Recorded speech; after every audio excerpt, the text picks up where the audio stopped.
Today's society tends to place people into categories. These categories include race, religion, gender, and a few other things. Within each of these categories, people are expected to act certain ways. So when a group of people break off from what is expected of them, there is always some turbulence. In this review, I will analyze 3 different articles which talk about the turbulence felt when people break away from what is expected of them. I am also going to look at the results people experienced from when they did this. The topics of the 3 articles I'm going to talk about include white kids listening to rap music, black men on white campuses, and also men becoming nurses.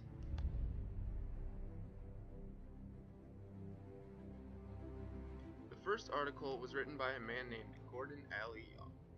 He talks about a book called Why White Kids Love Hip Hop: Wangstas, Wiggers, Wannabes, and the New Reality of Race in America by Bakari Kitwani. Gordon talks about how Bakari views hip hop's young white audience. While some people view these kids as culturally confused, Bakari sees them as a group of people who are helping overcome class and racial structures in society. He sees the potential of finally bringing racial equality to our society through this music.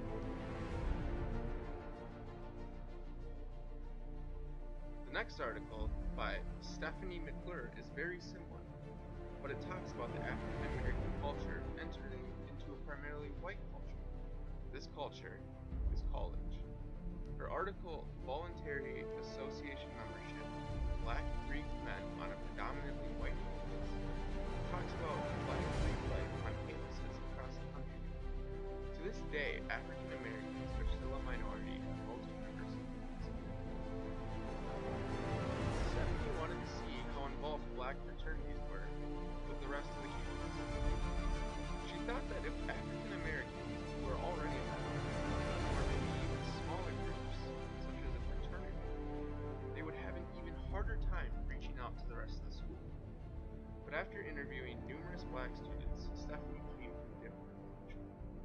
She realized that many students in black fraternities actually feel very connected to the white college community. This is because Greek life offers the opportunity to network and be involved in the campus community as a whole, not just within your own fraternity. Before I talk about the last article, I'd like to discuss the relationship between the conclusions made by each of these authors. In each article, the authors have found that by entering into these categories, one can help break the cultural divide that has existed in our society for so long. Both articles show that by entering into a new category in society, we're not actually hurting anyone. In fact, we're breaking into a new place, such as white and black cultures. It needs to be done to finally bring everyone together. I believe that as time progresses, more will be accomplished. This is because the younger generation now will eventually become the voice of the whole society. Two groups in each of these articles: kids and college students. The people in society making all these judgments are the adults. Once these kids and college students can grow older and change the structure, the authors of these articles believe that the more things, such as music or Greek life, that both cultures can share, the closer we will get to finally having racial equality in our society. The final article I'm going to tell you about has nothing to do with race. This article addresses gender.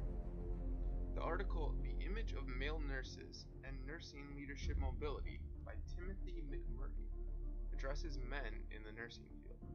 He first talks about how society has assigned certain jobs to men and women. And when someone tries to do the job of a different gender, they're often looked down upon. In the case of this article, it is men becoming nurses.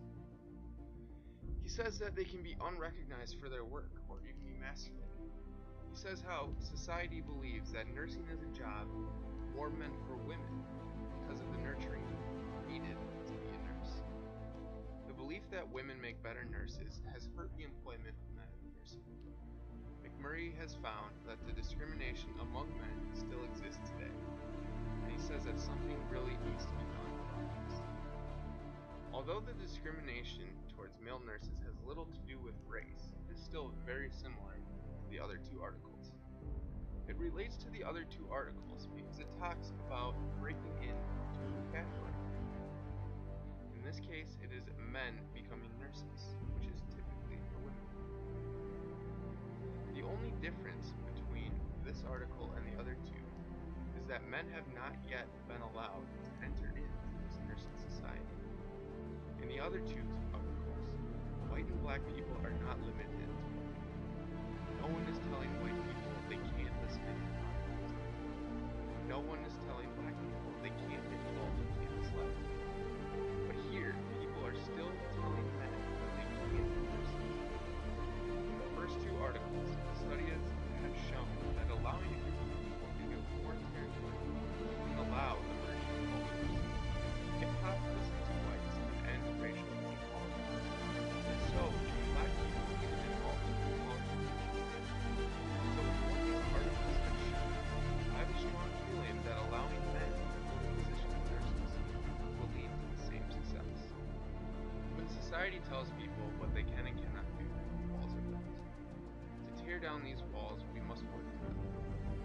And who knows, maybe some walls society has built were never meant to be torn down.